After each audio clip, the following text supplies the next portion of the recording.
Olá, seja bem-vindo ao dia 18 da nossa jornada de leitura bíblica Mostra-nos o Pai. Estamos hoje em Gênesis, capítulos 39 e 40, que é o que? A história de José. Essa história que tanto me inspira a continuar temente ao Senhor, amando o Senhor, permanecer fazendo o que eu acredito que é certo fazer, independente das circunstâncias, porque é isso que José nos ensina. Então, no capítulo 39, nós vemos o favor, a graça daqueles que temem o Senhor, mesmo quando todas as situações são contrárias. Então José chega ali no Egito, né, capítulo 39. José havia sido levado para o Egito, onde o egípcio Potifar, oficial do faraó e capitão da guarda, comprou dos ismaelitas que o tinham levado para lá. O Senhor estava com José de modo que este prosperou e passou a morar na casa do seu senhor egípcio. Quando este percebeu que o Senhor estava com ele e que o fazia prosperar em tudo que realizava, agradou-se de José e tornou-o administrador de seus bens. Potifar deixou-o a seu cuidado a sua casa e lhe confiou tudo o que possuía. Desde que o deixou cuidando de sua casa e de todos os seus bens, o Senhor abençoou a casa do egípcio por causa de José. A bênção do Senhor estava sobre tudo que Potifar possuía, tanto em casa como no campo. Assim deixou ele aos cuidados de José tudo o que tinha e não se preocupava com coisa alguma, exceto com a sua própria comida. Lembra que eu te falei para você guardar a idade de José? Isso tudo aqui aconteceu, meus queridos. José tinha 17, 18 anos. Essa bênção. Imagina hoje, você consegue imaginar hoje pegar um rapaz, vamos colocar então 18 anos, que em tese é a maioridade, se torna maior. Se hoje você consegue ver um rapaz de 18 anos e colocar ele para administrar a sua casa e tudo que você possui? Não, né? Mas José tinha essa habilidade. Ele tinha tanta essa habilidade, porque aí é o que eu acredito, que ele cresceu ali grudado em Jacó, porque Jacó era um excelente administrador, né? O Senhor o abençoou com este dom. Então, eu acredito que ele olhava Jacó e foi aprendendo. Mas agora José é vendido como escravo pelos irmãos, vai parar na casa de Potifar, ou seja, foi vendido, revendido, revendido, revendido, e ali ele se destacou de tal maneira pela excelência que ele fazia, porque quando nós lemos que a bênção do Senhor estava sobre ele e por isso as coisas davam certo, não era porque José era bonito, embora fosse, mas porque José era um excelente administrador, ele fazia. Então está na hora da fé parar de ser filosófica e começar a ser prática. Ninguém vai entregar as coisas na sua mão. O seu chefe não vai promover você de cargo. As coisas não vão acontecer na sua vida se você fizer as coisas de qualquer jeito. Fizer, faz as coisas resmungando, faz as coisas reclamando, faz as coisas cheio de mimimi e tá querendo o quê? Ganhar 50 mil reais por mês. Não vai ganhar. José era bem-sucedido porque ele realmente fazia a diferença, ele trabalhava com excelência. José não permitiu que o seu emocional, porque imagina, desde a hora que ele foi lançado ao poço, desde o começo, que os seus irmãos trancaram ele lá. Imagina o quão assustado ele ficou.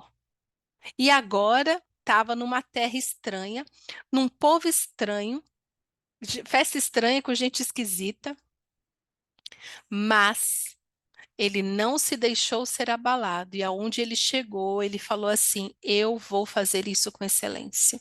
E Deus era visto através da atitude de José, da integridade de José, da excelência de José.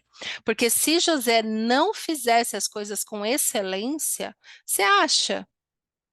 Você acha mesmo que iam deixar as coisas na mão dele? Você acha que Deus ia ser glorificado através da vida dele? Isso aqui é glorificar a Deus. Não importa a circunstância, não importa onde você esteja. faça com excelência. Por isso que, né, lá na frente, lá no Novo Testamento, não vou lembrar, deve ter sido Paulo, né, que escreveu a maioria do Novo Testamento, que diz: tudo quanto fizerdes, faça para como se fosse para Deus, faça com excelência. Então José tinha essa bênção com ele. Ele fazia, ele era essa pessoa que fazia diferença onde ele estava, onde ele chegava, ele ocupava um lugar de confiança, porque ele era de confiança. Ele ficou chorando, murmurando, ele foi lá e aconteceu. E, continuando no texto, fala o quê? José era atraente de boa aparência, viu? Bonitão. E depois de certo tempo, ou seja, isso demorou alguns anos. Então pensa num rapaz de 18 anos que chega chegando, vai mostrando o serviço e daqui a pouco ele toma conta de tudo que está na casa do seu senhor. Verso 7. E depois de certo tempo, a mulher do seu senhor começou a cobiçá-lo e convidou: venha, deite-se comigo. Mas ele recusou e lhe disse: meu senhor não se preocupa com coisa alguma de sua casa, e tudo que tem deixou aos meus cuidados. Ninguém desta casa está acima de mim. Ele nada me negou, a não ser a senhora, porque é a mulher dele. Como poderia eu, então, cometer algo tão perverso e pecar contra Deus? Aí está a integridade de José. Aí está o coração de José de não pecar contra Deus. E ele não pecou. Ah, é tão lindo isso. Que essa história te inspire a ter uma vida íntegra no Senhor, a consagrar a sua vida, a andar no caminho correto, mesmo quando tudo está incerto, a circunstância um caos. Imagina, ele estava na mais alta posição. E sabe o que que eu vejo? Que geralmente é nesta posição que as pessoas caem. Pode ver a história de padres, de pastores, de grandes líderes. Quando que eles caem? Quando eles estão no auge. José estava no auge para um escravo na terra estrangeira ter essa confiança de um estrangeiro do jeito que ele tinha. Porque depois a gente vai ver que os egípcios achavam os hebreus abomináveis. Mas José estava ali, fazendo o seu melhor, sendo reconhecido numa terra estrangeira, um povo estranho, de fala estranha. Então José estava no auge da sua carreira. Para um escravo e tudo mais, ele estava no auge. Mas a mulher, né, o diabo que não deixa o crente em paz, foi lá e começou a cobiçá-lo. É, continuando. Verso 10. Assim, embora ela insistisse com José, dia após dia ele se recusava a deitar-se com ela, evitava ficar perto dela. Um dia ele entrou na casa para fazer as suas tarefas e nenhum dos empregados ali se encontrava. Ela o agarrou pelo manto e voltou a convidá-lo. Vamos, deite-se comigo. Mas ele fugiu da casa, deixando o manto na mão dela. Quando ela viu que, ao fugir, ou seja, ele foge, queridos, fuja, fuja do pecado. Fuja da aparência do mal. Ele não ficou ali, ele não confrontou, ele não ficou dialogando com ela, não. Ele queria era fugir dali. Porque ela devia ser atraente também, né? Vai que ele pensa assim: nossa, se eu ficar aqui mais 2 minutos, eu vou ceder aos encantos dessa mulher. Que afinal de contas, ele era homem. Tá, podia ser mulher também, mas era homem, né? Então, para não pecar, na hora que ela agarrou ele, ele falou: que fugiu. Então, homens, fuja da mulher imoral. Você fica aí entrando, fica... Não, você não é capaz de se dominar. Faça que nem José. Fuja, fuja. Verso 13. Quando ela viu que ao fugir ele tinha deixado o manto em sua mão, chamou os empregados e lhes disse: vejam, este hebreu não foi trazido, nos foi trazido para nos insultar. Ele entrou aqui e tentou abusar de mim, mas eu gritei. Quando me ouviu gritar para o socorro, largou seu manto ao meu lado e fugiu da casa. Olha, eu vou te falar, viu? Depois fala que mulher, ai, que mulher, mulher, olha aqui, ó. Olha o ranço que uma mulher pode ser, mentirosa, manipuladora, se fazendo de coitada. Você está pensando o quê? Que é uma coisa dos nossos tempos? Mulher de mimimi, querendo chamar atenção? Não, olha aqui, ó. Já aprendeu lendo Bíblia. Aprendeu com a esposa de Potifar de mentir descaradamente para o quê? Para acabar com a reputação de um homem. Ah, eu vejo isso muito acontecer. Muito acontecer. É uma tragédia quando acontece. Quando o homem é bom, né? Que nem José, porque existe sim muito homem bom, o qual a mulher manipulou para que a reputação dele fosse destruída. Se aconteceu isso aqui nos tempos com José, imagina hoje em dia com as redes sociais, o que não acontece. Continuando, verso 16. Ela conservou o manto consigo até que o senhor de José chegasse a casa. Então repetiu-lhe a história. Aquele escravo hebreu que você nos trouxe aproximou-se de mim para me insultar.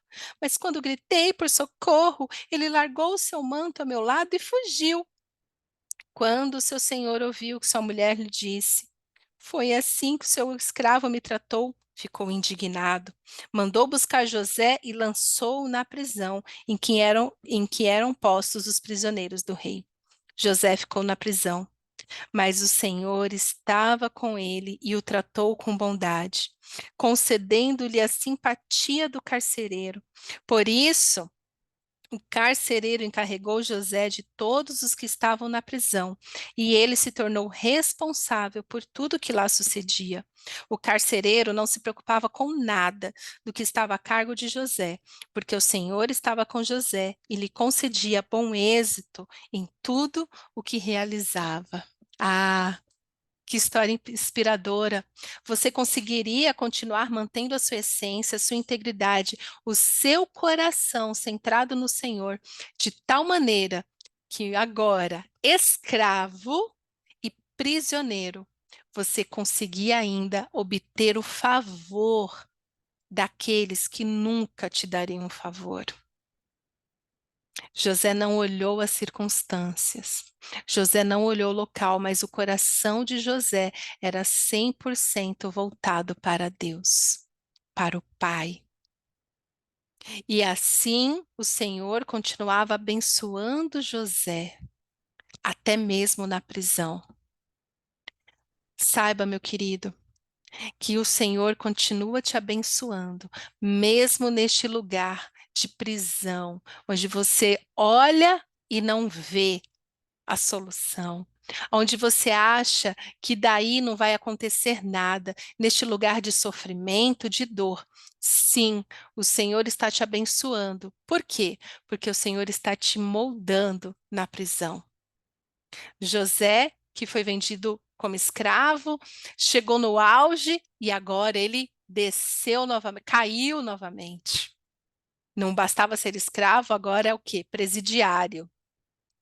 Mas ali, na prisão, ele fez o que ele sabia fazer. O que aconteceu? O carcereiro nada se preocupava, porque o Senhor estava com José, ele concedia bom êxito em tudo que realizava. É, quando eu falo com líderes, eu costumo usar o exemplo de José, porque José, aonde ele chegou, ele liderava. José era um bom mordomo, um ótimo administrador. José era estratégico. José, era uma bênção. Íntegro, íntegro, um homem de Deus, um homem segundo o coração de Deus, um homem correto. Nem parecia, né? A gente lendo isso, a gente fala assim, ué, mas não era ele que ficava irritando os irmãos, fofocando dos irmãos para o seu pai? É o mesmo. Mas o coração de José sempre esteve no lugar certo. Hoje, o Senhor está procurando Josés nesta geração. Pessoas íntegras que não se corrompem, mesmo quando são ameaçadas no posto em que elas estão. Porque pensa, uma pessoa maldosa, insegura, carente, no lugar de José, na hora que a mulher viesse atrás dele, ele poderia pensar assim: se eu não fazer o que ela quer, ela vai envenenar o seu marido contra mim. Então eu vou ceder, eu vou pecar, né? Porque esse é o objetivo do diabo, te convencer a pecar. E era o que a mulher estava fazendo com ele. O que que ele disse? Eu não vou pecar contra o meu Deus. Eu não vou pecar contra Deus. Eu não vou fazer isso. Não importa o quanto você me seduza. E ali ele foi parar onde? Por causa de uma mentira, foi parar na prisão. Mesmo injustiçado, José não mudou seu coração, não mudou sua essência, não se rebelou, não se revoltou, mas continuou fazendo tudo de melhor que ele conseguia fazer. E ele foi posto aonde? Líder da prisão. O carcereiro tirou férias. O carcereiro não se preocupava mais com nada. Falou: o quê? Não, José resolve.